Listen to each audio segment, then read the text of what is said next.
Today is April 15th, 2024. We're interviewing Sophie Kraus. My name is Susan Kendall, and we are in Toronto, Canada. Hi, Sophie. How are you? I'm fine, thank you. 3, 2. Hi, Sophie. Hi. If you can Susan. tell us your name and where you were born. My name is Sophie Kraus, and I was born in Russia on August 21st, 1941, in Włodzimierz Ivanowski. And I was born 2 months after the war broke out in Russia.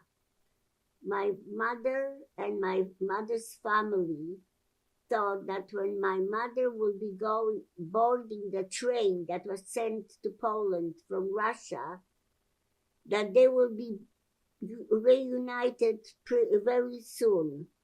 But unfortunately, the war broke out on June 23rd, 1941, and they were never able to reunite. I was born 2 months after the war broke out in Russia. The conditions were not very good. There were constant air raids, and the hospital was bombarded. The mothers had to wear bracelets, ID bracelets, and the babies, so they would not get mixed up, that they would know whose babies they are. Anyways, it was very difficult, but what was difficult that, oh brother, I got mixed up. that's okay.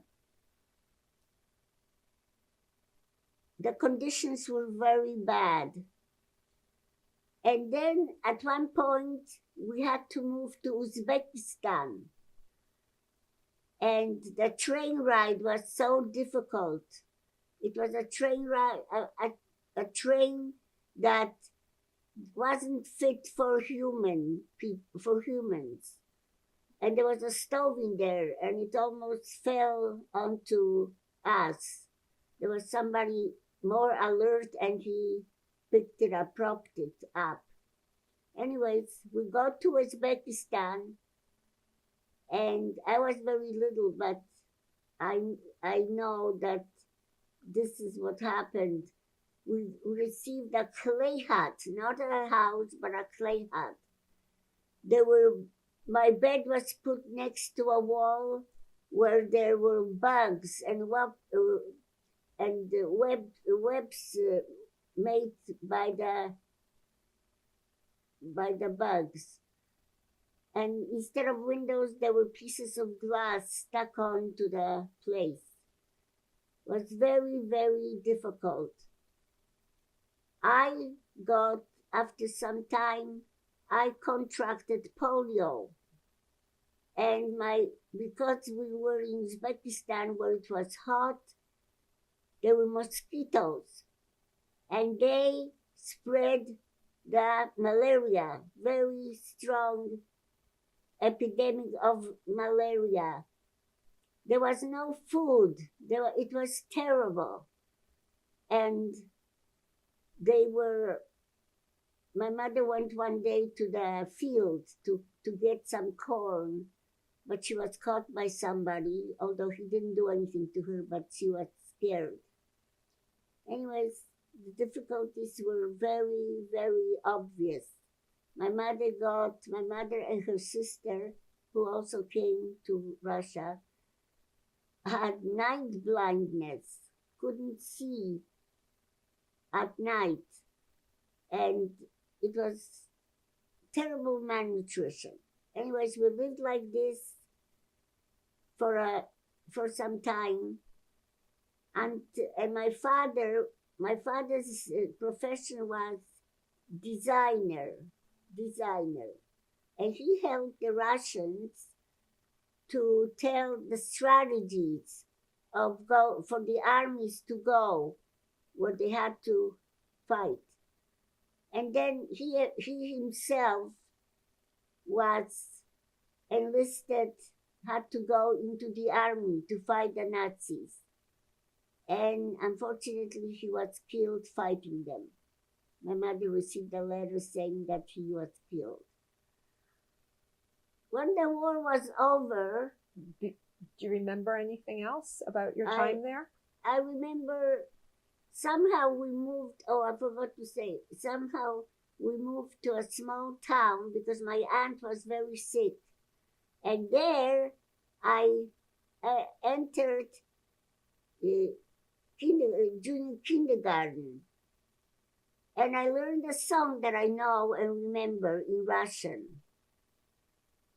And could I sing it? Sure.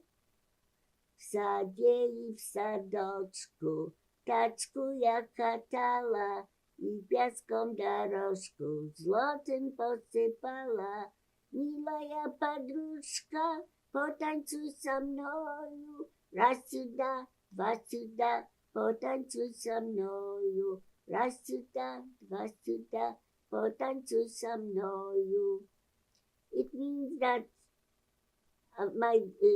in the garden I was spreading sand on both sides of the road, and I was pushing a wheelbarrow. And then I said to my friends, my dear friends, come dance with me, come dance with me. Do you So- remember practicing Judaism? No, Back not then? Yiddish, no. Back then, did you practice? No, I did later. Okay, and also, so the situation, my mother and my aunt got used to it, and especially no husband, no father. In 1945, when the war was over, my mother filled out papers to go to Poland, to DP camp. And we went there, my mother and I. How? And I saw, this is when I saw the little bridge that I was mentioning. I stood on it and I saw there was a house, a beautiful building with ivy on the walls, and there were beautiful lily of the valley for the first time I saw. And I saw the German people who lived there during the war with their belongings, like a trickle, like a long road out of there, so we could come in and stay in that building.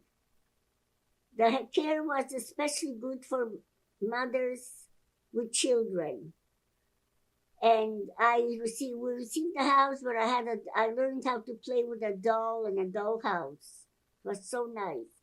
I saw fruit trees and all kinds of fruit trees. It was so nice. And my mother met somebody there and they got married. And we moved to Poland, to Lodz, because both my stepfather and my mother were from Poland. My mother was from Zamość and my stepfather was from Lodz. Okay. Then when I was 7 years, and my mother was a teacher. So she got a job teaching at a school. And I used to go there and perform, learn to sing and perform. Very nice. And then what happened was that we lived in Lodz, and when I was 7 years old, I was introduced to a friend, a girl who became my very best friend. And we sat together till she left for Israel. I loved school. It was a Jewish school. My mother was a teacher there too. And we learned nice things. Although there were some children there from Warsaw Ghetto and from other places. And they showed us movies of that, how the German dogs were chasing the children and all that. So you had a taste of what happened during the Holocaust. And I was in that school. I learned Latin, Yiddish, Russian, Polish. There was one thing that was not very comfortable is to be called a dirty Jew. And that happened to me often. And one day I walked on the street and there was a boy and he spat into my mouth, calling me dirty Jew. But I still went to Jewish school for 10 years. And I liked it very much. Do you remember other experiences? Pardon? Do you remember other times that you were treated differently? Oh, yes, I remember too. But this one specifically, I was on the street Mm-hmm. and he turned around to me and he somehow aimed into my mouth and say, "Oh, you dirty Jew." Do you remember other times? Oh, yeah. Do you want to tell us? Well, there were times when I would be playing outside and some Polish children went by. It was usually children, not adults. And they were saying that to us. And on the other hand, I went to a Jewish school where I was getting Jewish education and it was wonderful. Did you celebrate the holidays at home? Not that much because I was living in a communist country. So what would happen? Well, we were trained to be good under Stalin. We were trained to be pioneers. Too bad I don't have the picture. I wore a gray dress with a red scarf, and I was a pioneer. And what did that mean? It meant that you have to help. Well, something happened to me once. You have to help strangers, to help out. And when Stalin died, we had to cry because one boy who didn't cry during the assembly was kicked out from school. We cried. I cried on the street, walking and crying that Stalin died. I was indoctrinated. Do you remember other things like that? Did I what? Do you remember other lessons like that? Not connected with Judaism, but I had some experience that I'm not going to talk about. Anyways, in 1957, my parents wanted to leave Poland. And they applied for Israel and for Canada. I was 16 years old, and we decided we received permission to go to Montreal, and we went on the most beautiful trip, ride. 11 days cruise from Poland to Montreal. I had the most marvelous time. I had a songbook. I always liked singing. So I met 4 people my age and we sang every day from my book. And it was lovely. We became good friends. We found out that all of us are going to Montreal. So we decided we're going to meet on Montreal. I don't know if you know Montreal. Montreal, it's a mountain where you can sit and talk and celebrate. Wonderful place. And we did that for 2 years. But then unlucky for me, I lost the songbook. And I don't remember any song in Polish songs. What was life like in Montreal? I was an only child because there was no father. So my mother, when she married, they were supposed to have a child, a boy, but he died. So how was it? Well, my mother was a teacher, so she felt she was connected with children. So I had children coming to my house, friends. I had friends, and we played, we did homework, we spent a lot of time together. And as I mentioned, in grade 1, I had one friend who became my sister, like an adopted sister, till she left for 1952 to Israel.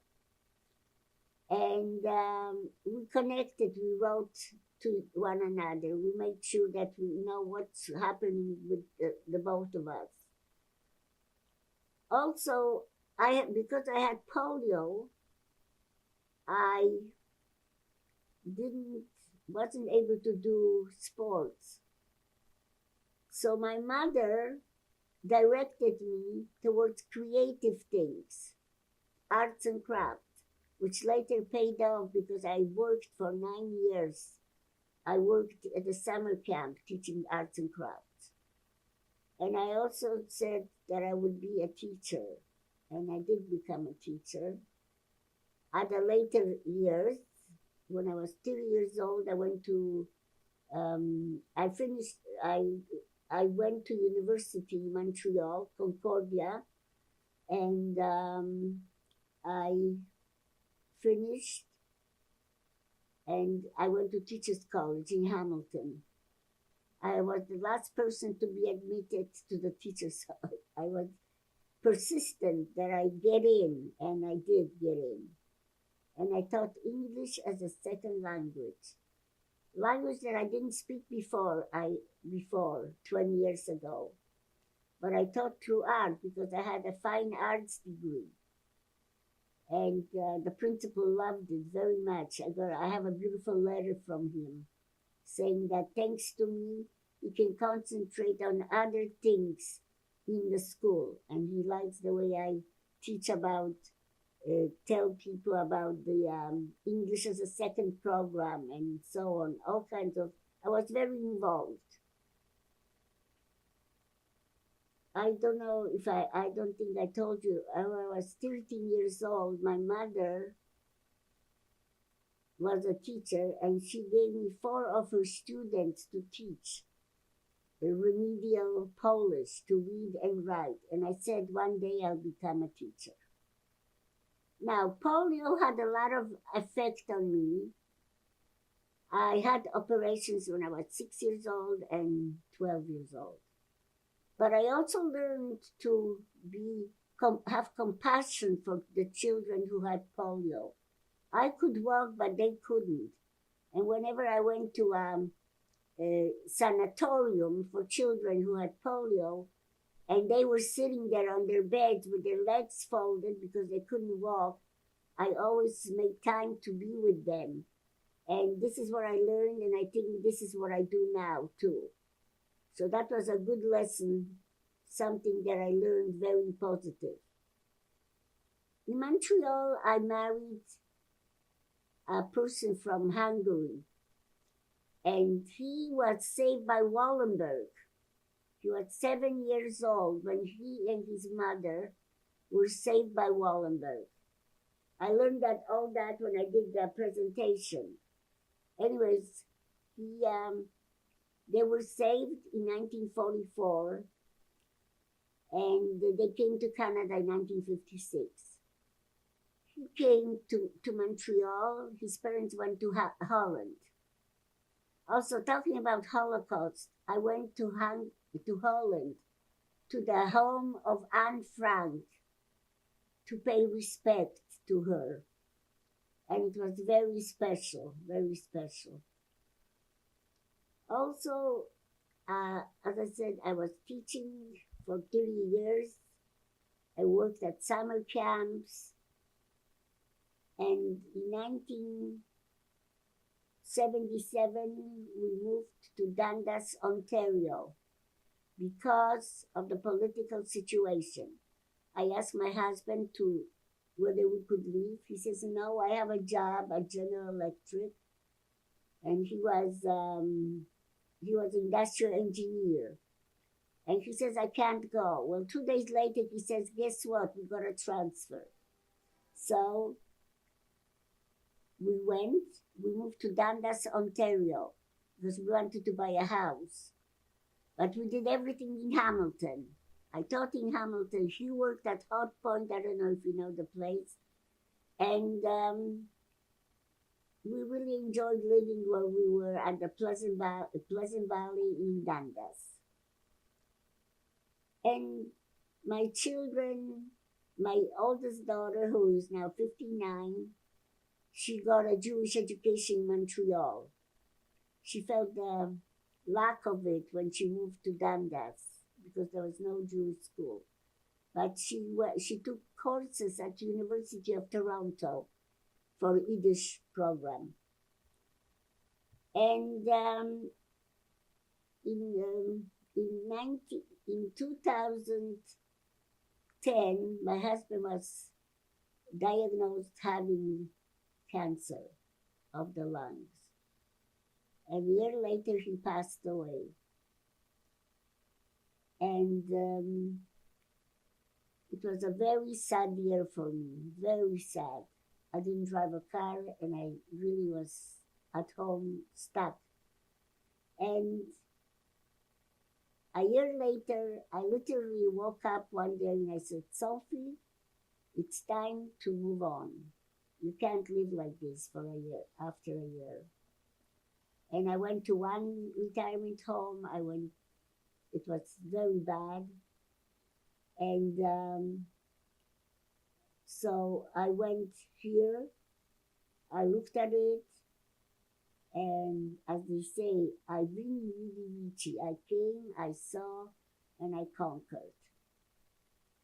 And it's the most amazing place to live at. I am 12 years. I celebrated last Thursday. I made a party to celebrate my 12 years at the Terraces. The formula of enjoying it is to be involved. And I am very involved in many, many things. And it's great. It's really, really great. I didn't say about the March of the Living. When I was a child, I said, when I grow up, I'm going to pay homage to the people, the 6 million people that were murdered. And I learned also a lot of things about Hannah Senesh, about Anne Frank, about other very heroic people. So anyways, in 2000, I fulfilled my dream. I signed up. I was the only one from Hamilton, but I did it, and I went on the March of the Living. You can't say I enjoyed it, but I felt so special about being there. I took pictures, I wrote about it, I talked about it. Why is it important? It's very important because it should never happen again. People should know about it. It should never, this horrible, horrible thing ever happen again. Because I don't think anything ever that bad ever happened. Masterminded by one and few of his cronies, what happened during the war, the Holocaust. Terrible. And I took pictures, I wrote about it, I made a point to tell my children about it. 3 years ago, I was asked to make a presentation to 12 and 13-year-old children in Toronto at the Hay Noam Synagogue. And they absolutely thought that it was so good. I did it on Zoom at that time, but the children liked it so much that the parents and the children, they gave a donation in my name.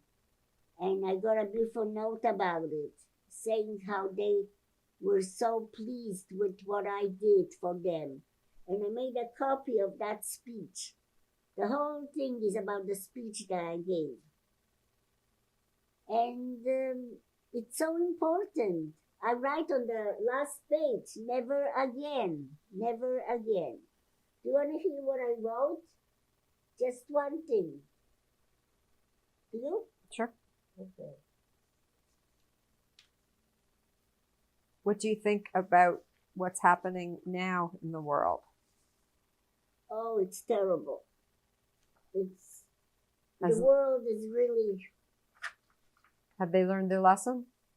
No, they didn't learn the lesson. The whole world is going to kaput. I said, we lost our loved ones, the 6 million Jewish men, women, and children, to the horrific events of the Holocaust planned and carried out by the Nazi barbarians. Never again. Maybe somebody, I have a copy. Somebody would like to have one. You could have it. Okay. Would you like? There was also, I learned about another man, Janusz Korczak. He was a Polish Jew from Poland. He had two places, orphanages, one for Jewish children and one for Catholic children. And they were built in 1911, quite before. And he was a very special man. When Nazis came, they enacted the Jewish one to Warsaw Ghetto. Mhm. And then the final solution they had was all of them, 200, to go, to be taken by trains to Treblinka and to murder them. Well, Janusz Korczak, who was 65 years old, was told, you don't have to go. But he said, I go where my children go. Mhm. And he went with his staff. There were 15 of them and 200 children. They went like on a march, a nice picnic, and with a flag. And they went to Treblinka and they were all murdered. Mhm. Yeah. So there's Holocaust, it's a terror. And now I always talk about it. And although I didn't live through concentration camps, but where we lived in Russia was like it. Was terrible, absolutely terrible. There was no humane contact, nothing. We were there like, just there to die. And I really feel, and I'm so glad that we have the Toronto Museum, Holocaust Museum. We went there. I went there on that trip. And I saw so much. It was so interesting. And everybody should know about it. The museum is so good. A lot of people go there and they see what happened. And I'm very glad. Also here we have Holocaust memorials on Holocaust Day. Mhm. And I'm always asked to read Psalm 23, to read it Mhm. to the audience. Do you believe in God? Well, as I said before, I was growing up in a different place than you have here. I was indoctrinated by Russia, by Stalin, that they are the ones, you know. I do believe, yes, I do believe. I am a Reformed Jew. Mhm. And now we have every month, we have special programs on Saturday with a wonderful lady Rabbi Rina. I don't know if you heard of her. And she makes those special services. And I told her that thanks to her, I have come closer to a higher level.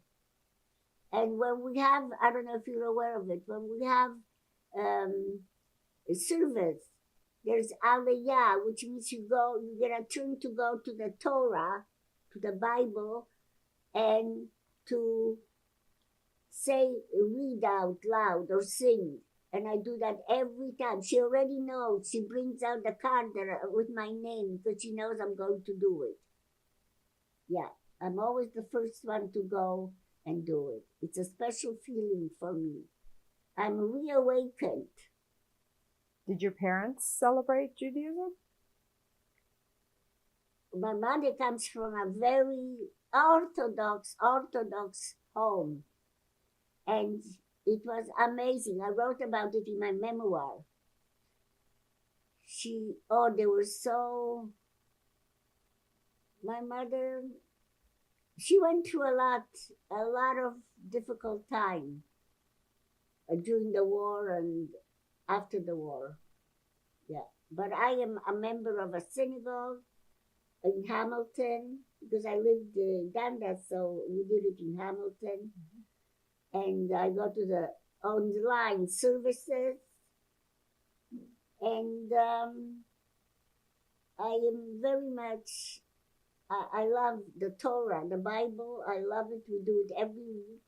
There's a program every Wednesday with the rabbi, and I'm in it. I love it so much. It's great, so historic, so wonderful. And do you have any other memories of how you were treated when you came to Canada? You didn't speak English. I was treated very well.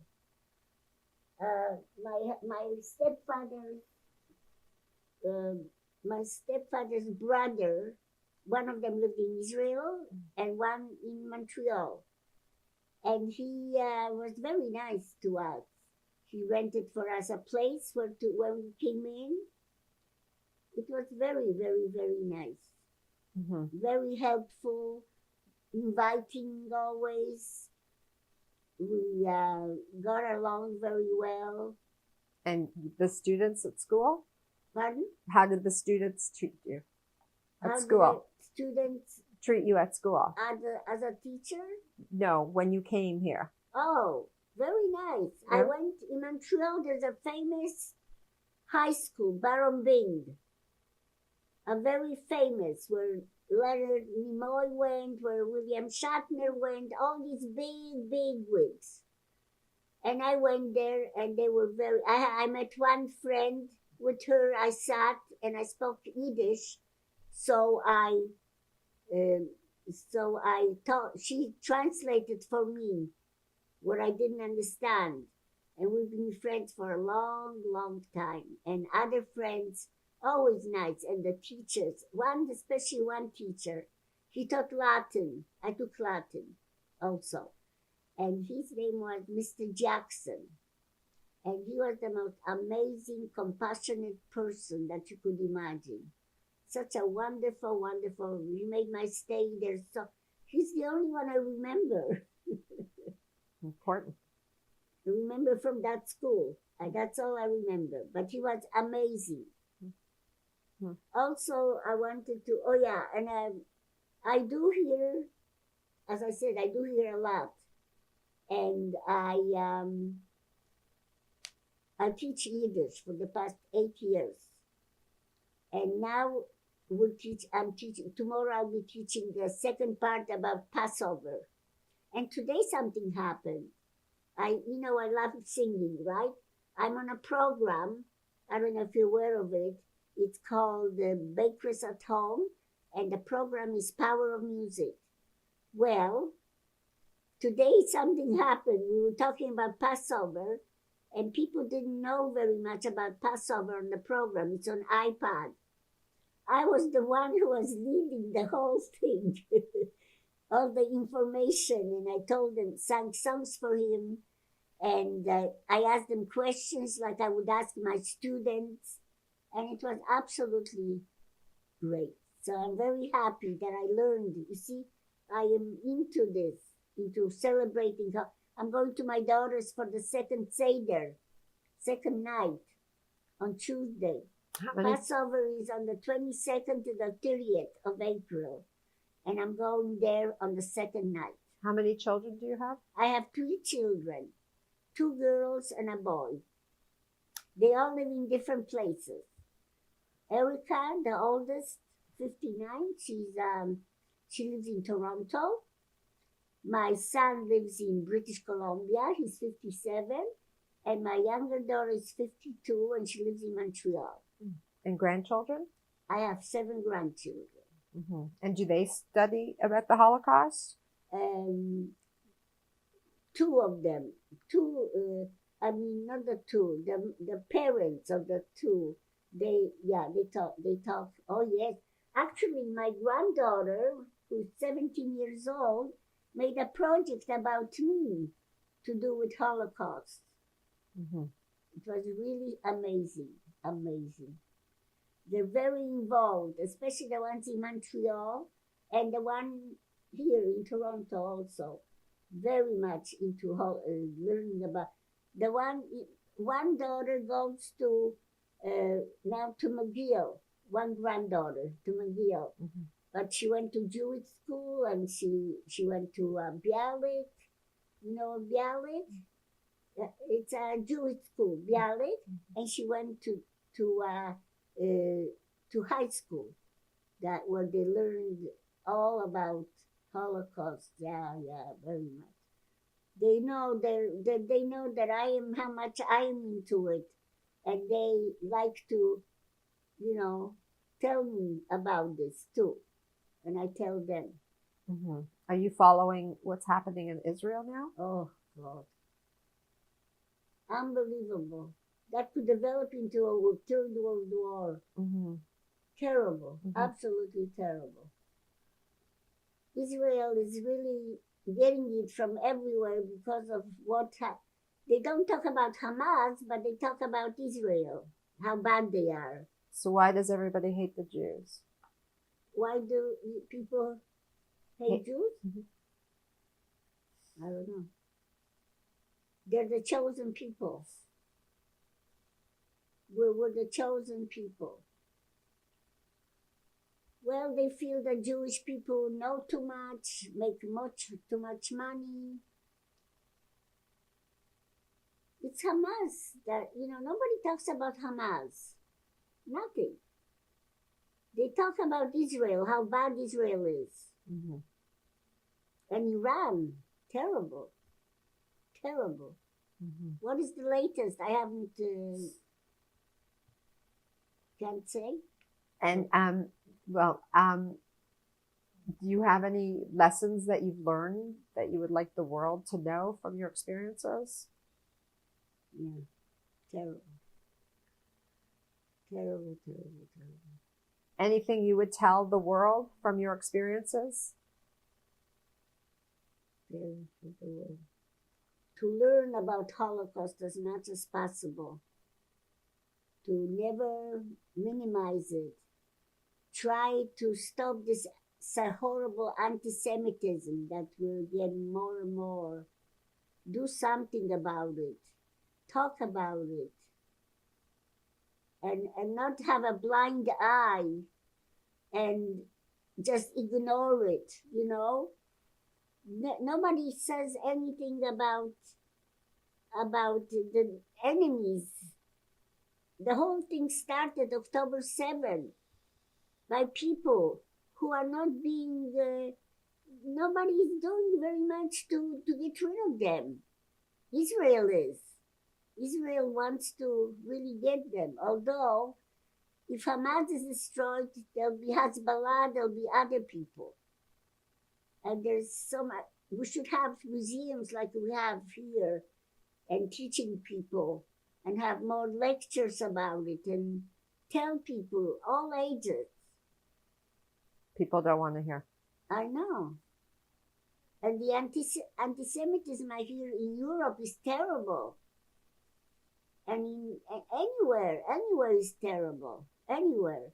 Painting on the walls, hate words and everything. Horrible.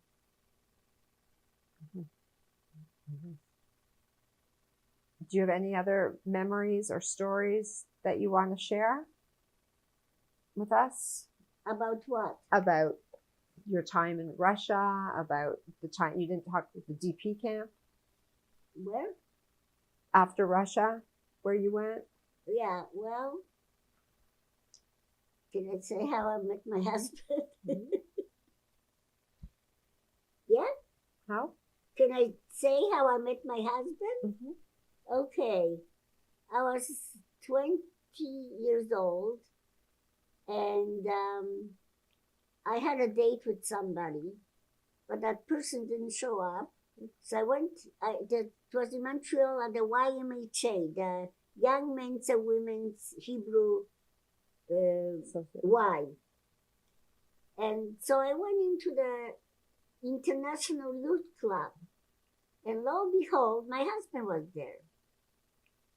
I didn't know him, but I met him there. And we said hello to one another, exchanged glances, but nothing happened. I was a secretary and there was a vice president, so I sat at the table. So he kind of looked at me. I took some pictures, we played some bowling, did bowling, and he left. He worked in Warbush, Labrador. He had an assignment there. A year later, he came back on a holiday. He lived in Montreal originally. And something happened, And after the meeting, he brought me a can of Coke. I hate Coke, but I accepted it. And we started going out. 2 months later, he asked me to marry him.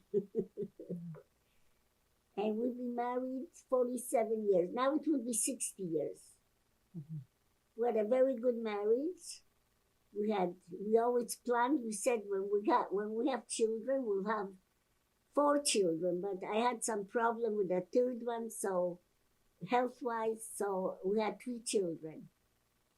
And he was very helpful with the children, and it was wonderful, very nice. And when he died, today is Monday, yeah? So yesterday I had your site, which is anniversary of death.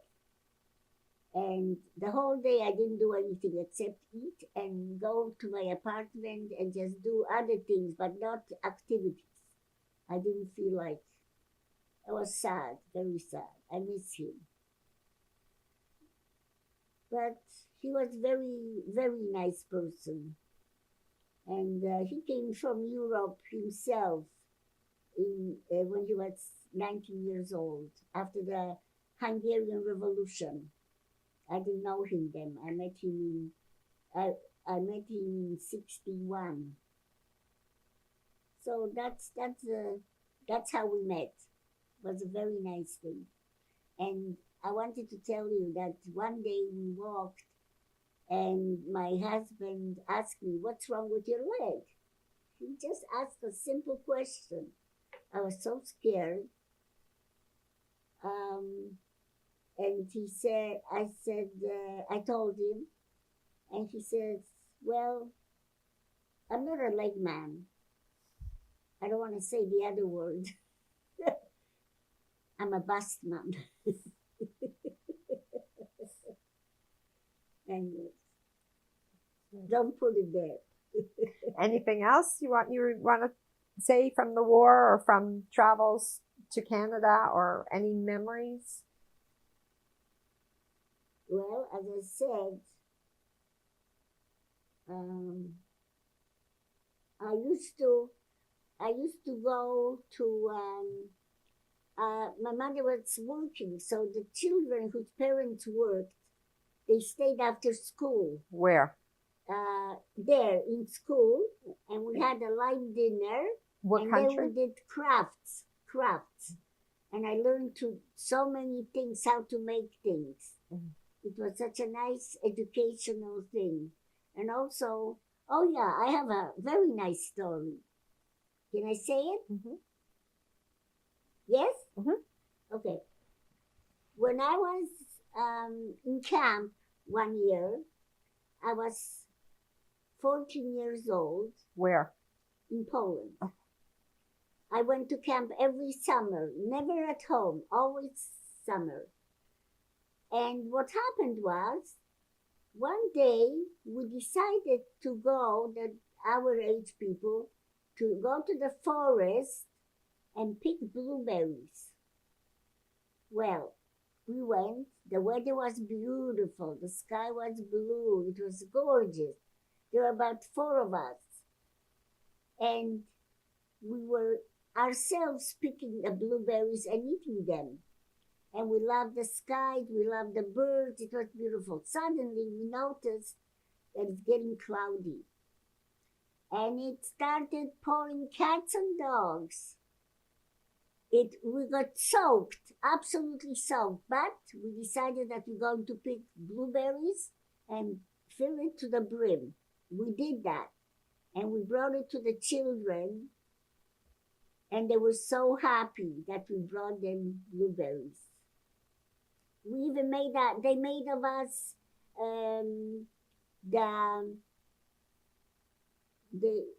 they made of us special thanks, that we did it for them. They were so happy that we fulfilled it and weren't afraid of the pouring rain.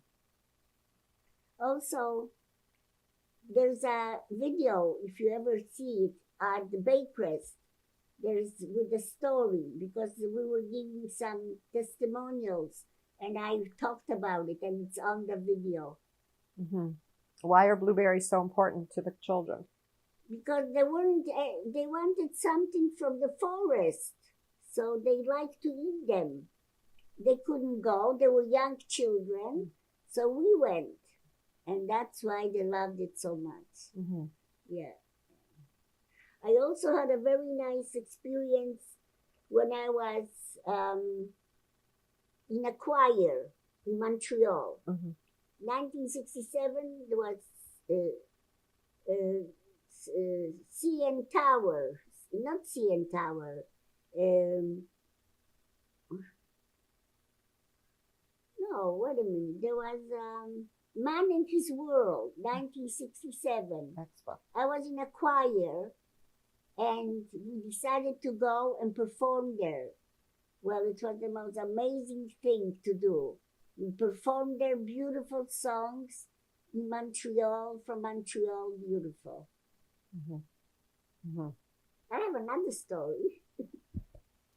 One day, I was expecting our baby, the third one, and we went always to, summertime, we went to Laurentians, the mountains, and rented a cottage. So that year we did it, and I don't know why we didn't have a phone, but I had a friend there, so she stayed with my younger daughter, and I went to the country store to make a phone call. Well, I made a phone call. I was going outside, and lo and behold, there was a German Shepherd, and I was afraid of dogs. I was so afraid of dogs. But I said to myself, I'm not going to run, I'm going to walk. That was the best move I made. The dog followed me all the way, and then I saw a gate. I went into a house and I said, could you please help me to go to my home? And they helped me, but I was very proud of myself that I didn't panic. I just took it nice and easy, and I survived it. You survived.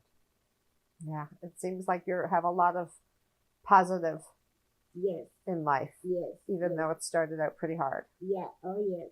And also, when we were engaged, my husband worked in Wabush, like I mentioned, in Labrador. And we missed one another, so I took the most smallest plane that there was to fly to him, and I'm so scared of flying. But I went, because love conquers all. And I went there, and it was minus 50 degrees, minus 50. But we survived, and it was a great experience. Or go on a skidoo. I went on a skidoo on a frozen lake. I don't swim. But I went after our wedding, and we drove all the way across the lake, on that frozen lake. And I wasn't afraid. Love conquers all. Yeah. Okay, let's, if you have no more stories, maybe we can look at the photos. Okay. Well, there is a. Yeah, we're gonna. He has to. You can set it up. Do we start from Wait, this side or three? this Whatever side? you want. I think I should start from this side. Doesn't matter. Maybe we should switch the pictures. No? Okay. Okay, the one on the right, the photo, it has my grandmother and the daughters. There were 10 children, but those are Mhm. four daughters. And one of them is my mother on the left, standing there. And the second picture is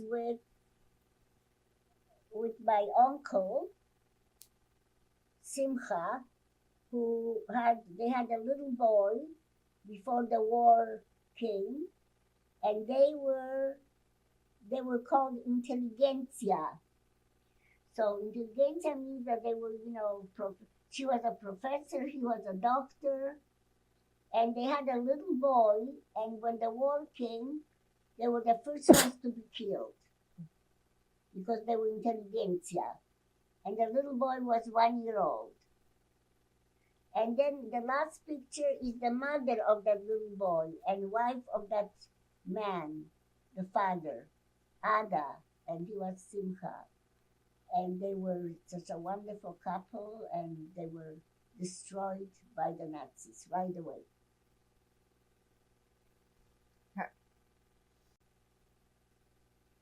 Okay. Do you want to tell us about these photos? Pardon? Who are in the pictures? Yeah. Okay, there are two daughters of mine. One in the blue top with flowers is Anita. She's the youngest one. She lives in Montreal. Then it is I. And then there is my older daughter, Erica, who lives in Toronto. They all went to the cities where they went to university. That's where they stayed. The middle one is a picture of me, my mother, and my stepfather. And I was 5 or 6 years old. That's what it was. And then there was a wedding picture that we had at synagogue, yeah, of course. And it was a sweet table. And I wore a tiara and a beautiful dress, and I was a very happy bride. And my husband's name was George, Tibor George. It's a Hungarian, Tibor George, and I, Sophie, Sarah. Okay. It was a lovely event. Okay. Who are these people? Okay, the one in the blue dress is with Anita, the younger one, with her husband at a wedding of her sister, Erica's wedding. And that's Jason and Anita. And then we have Erica, the bride, at the same wedding with her father, Erica and George Krause. And this is Robert. We called him Robbie and then Rob. He's Rob now. He's now 57 years old, and he's in British Columbia, and he's a professor in that university. So that's who they are, my 3 children. Okay. This is a picture of me when I was 44 years old, some restaurant or whatever. I was, I dyed my hair. And then I had, with my mother, Dvora, and we had a picture together. Very nice mother, wonderful. She taught me so much, so much. And then I have my mother, my stepfather, and George, my husband. So my stepfather, his name was David. My mother's name was Dora, and George, Tibor George. And we had a good relationship.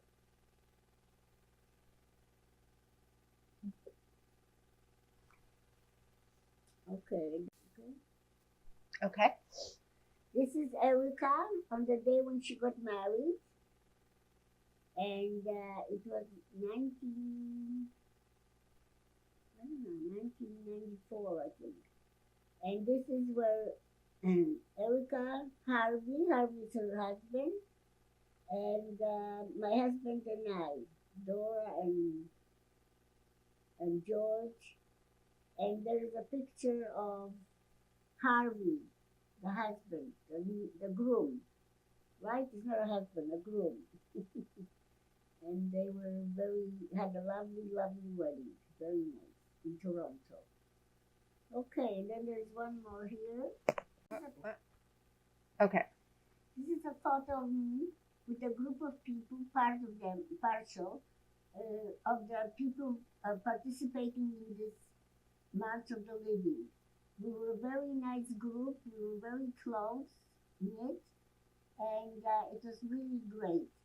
And we were singing and we were talking, and I was the only one from Hamilton. They were all from Toronto, but I represented Hamilton, and I was glad I did it. And I love the fact that I attended that March of the Living. It meant so much to me. I made a plaque. I have it there, but anyway, a plaque. They gave me a wooden plaque I put down names of my family and put it onto the ground, stepped it onto the grass. Where? At the March of the Living by Birkenau, as they go into the death camp, to the death dying. Mm-hmm. So I put all of it and put it on there. It meant so much for me to do that. Yeah. Is that where they died? No. Who died? You made the plaque. No, I made a plaque for those who Right. died during the war. Mm-hmm. And I made their names and I put it in, and I felt very good that I did it to pay respect to them. Birkenau was a terrible place.